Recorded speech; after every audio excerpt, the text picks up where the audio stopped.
আসসালামু আলাইকুম। আর একটি নতুন ব্লকে আপনাদের সামনে হাজির হয়ে গেলাম। আজকে আমরা ডিপার্টমেন্টের বারান্দায় সবাই আনন্দ উচ্ছ্বাস মুখ নিয়ে উপস্থিত হয়েছি। সবাই সবার মতন আলোচনা এবং আড্ডা দিচ্ছিল, এবং এই মুহূর্তে আমি একটু ক্যামেরা নিয়ে এসেছি। মালিক সে এখন কোটিপতি হয়ে গেছে।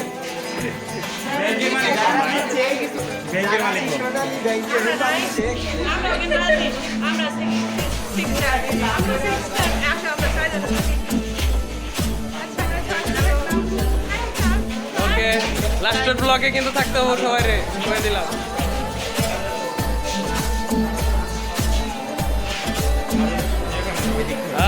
এই হচ্ছে আমাদের এই ডিপার্টমেন্টের বারান্দা, দেখতে পাচ্ছেন পিছনে আমাদের সম্মানিত শিক্ষার্থীবৃন্দ।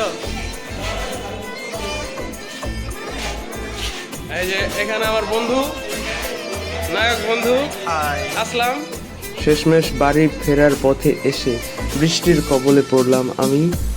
এখন না যেতে পারছি বাড়ি, না ফেরা হচ্ছে ঘরে। সো তাই একটু বাদলা দিনের বর্ষা উপভোগ করছিলাম রাস্তার ধারে দাঁড়িয়ে দাঁড়িয়ে।